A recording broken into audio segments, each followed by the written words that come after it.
A Justiça encerrou o processo de recuperação judicial da operadora de telefonia Oi depois de mais de 6 anos.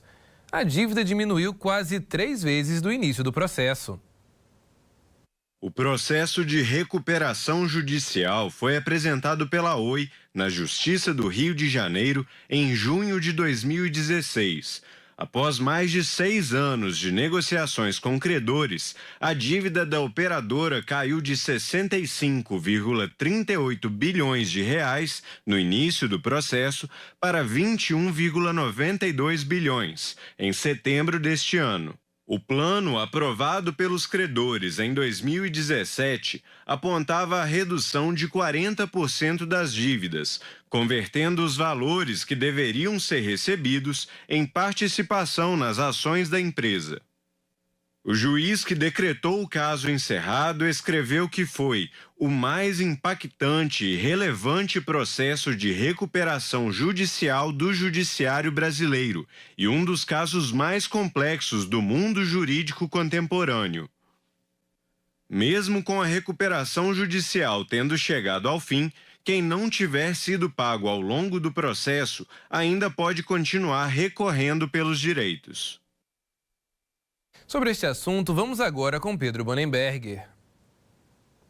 Olha, Elias, a Oi ficou por mais de 6 anos nesse processo de recuperação judicial e finalmente consegue sair dessa situação, que é uma situação muito difícil para qualquer empresa, ainda mais uma empresa do tamanho, de uma companhia telefônica como a Oi, que sempre teve muitos clientes e, é claro, por isso também muitos fornecedores e acumulou muitas dívidas. Para a gente ter ideia, essa dívida da Oi durante o processo de recuperação judicial chegou à casa de mais de 65 bilhões de reais e hoje está em torno de 22 bilhões de reais. O juiz que administrou esse caso de recuperação judicial classificou essa história como o maior caso de recuperação judicial da história do Brasil. Isso é uma dívida bilionária, uma empresa muito grande, com muitos funcionários, muitos fornecedores e que agora vê uma luz no fim do túnel, depois de tanto tempo passando por esse processo de recuperação judicial, que agora o processo está encerrado.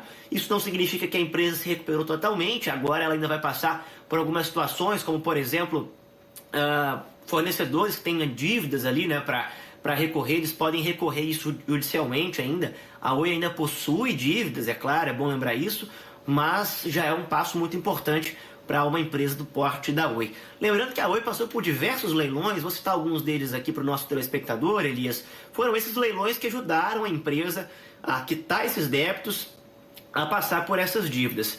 Olha, em setembro de 2020, um dos primeiros leilões estava relacionado a uma aprovação de credores, na verdade, dentro do conselho da empresa, para vender os ativos e pagar as dívidas. E aí nós começamos a ter, então, essas vendas sendo realizadas. Tivemos a venda da Oi Móvel, por exemplo, a telefonia móvel, que gerou mais de 16 bilhões de reais para a empresa.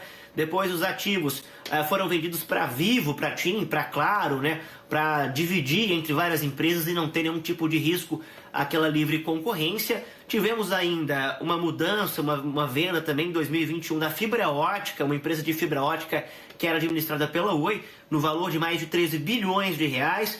Depois houve também torres que foram vendidas, torres de antenas de telefone, vendidas ao valor aí de cerca de 1,7 bilhão.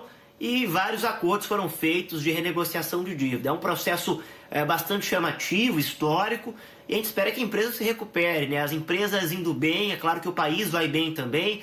É uma empresa de um porte muito grande, que passou por fusão, passou por recuperação judicial e agora se encontra numa situação um pouco melhor, mas que ainda é difícil, com uma dívida bastante elevada ainda, apesar de ter sido reduzida em 3 vezes, ainda passa de 20 bilhões a dívida da Oi, mas está num caminho interessante e já mostra, pelo menos para o mercado, que está num processo positivo essa evolução da empresa. Elias.